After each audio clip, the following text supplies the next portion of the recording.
तोहरा खाती तोहर माई चंदन बबुआ के सतावली आ तोहरा पर कवन दुख पड़ गइल बा हो कि तू रोवत बड़ा।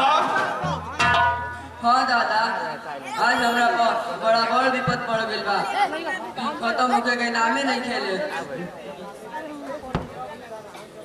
कवन ऐसा दुख पड़ गइल बा हो? जल्दी से बताओ। अगर हमारा से वो दुख दूर होके वाला होई तो हम कोशिश करब। हमार दुख तोहरा से दूर ना हो दादा, बाकी तू हमार धर्म के दादा हवा, ऐसे तोहरा के जरूर बताई। हमार दुख ये बाकी माई चाचा के घर से निकाल के दोहरा और साथ लगा दे ले। तो एमे रोवे के कौन बात बा हो? तू तो जानते बारा कि चंदन एक में छत पर गोइल और सीढ़ी पर से गिर के जन्म भर के अपाहिज हो गई हो। यही से तोहर माई उनका के द्वारा रहे के कहले बाड़ी।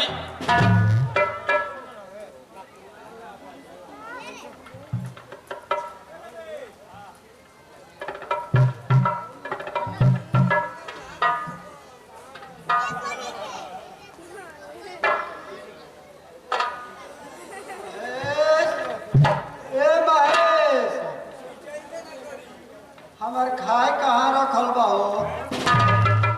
बड़ी जोर से भूख लगल बा।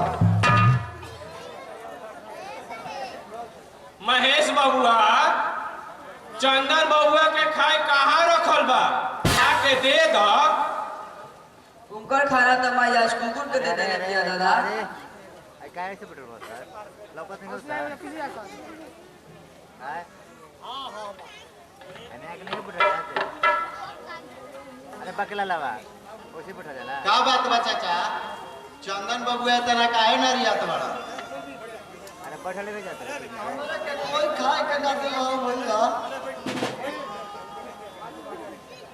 माई आज ही खाना कुकुर के दे देले बिया बाबूजी। ओकरा मालूम ना रहे कि चंदन खाए के बा? उनका सब मालूम रहे सुरेश बबुआ, तबो डाल देली ह। हम कहनी तो हमारा पर खिसिया गई है। हम जात बानी, ओकरा कपार पर से अभी भूत हटावतानी।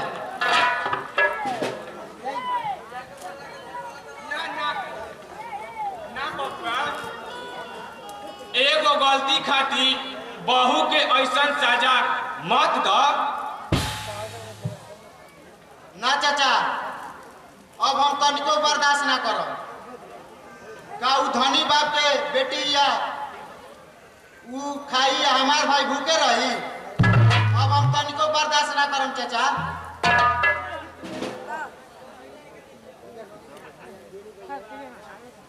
चाचा मिठाई लाई खइब?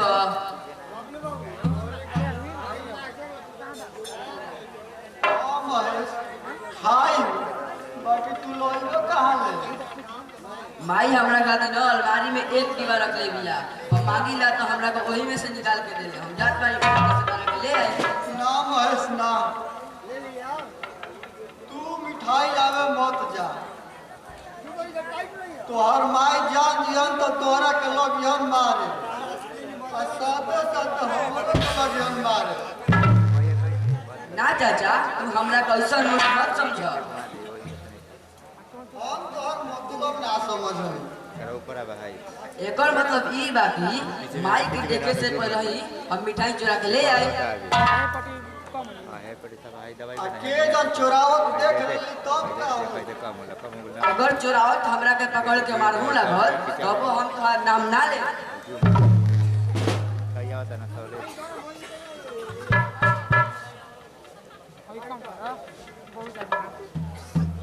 तोहरा के तो महेश प्राणों से बढ़ के जाने लन, तब तू काहे रोवे ला चंदन बबुआ? हाँ चाचा, महेश हमरा के बड़ी मानेला। तब तू काहे रोवे ला? तारा जवन कुछ घटेला तो तू चुपचाप महेश से कह देता। हमारा बड़ी जोर से भूख लागल बा चाचा, यही से हम रोवत रही। अब तू ही बताओ, कोई भूखे कोई दिन न रह सकला। आज हम भर पेटा खाई चाचा, आज हमारा खैला 4 दिन हो गइल बा। खाली छूछे पानी पी के बानी।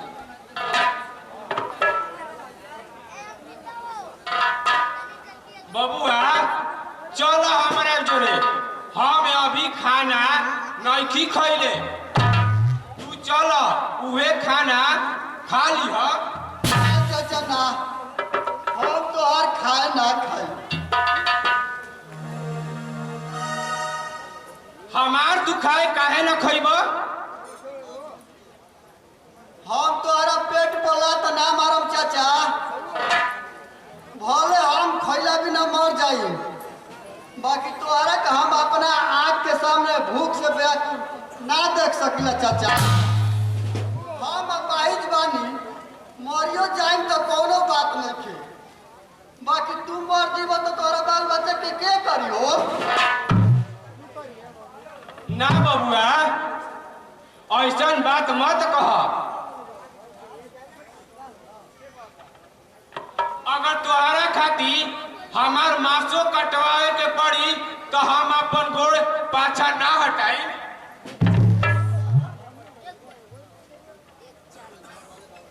अच्छा तू अब आराम कर, हम जात बानी।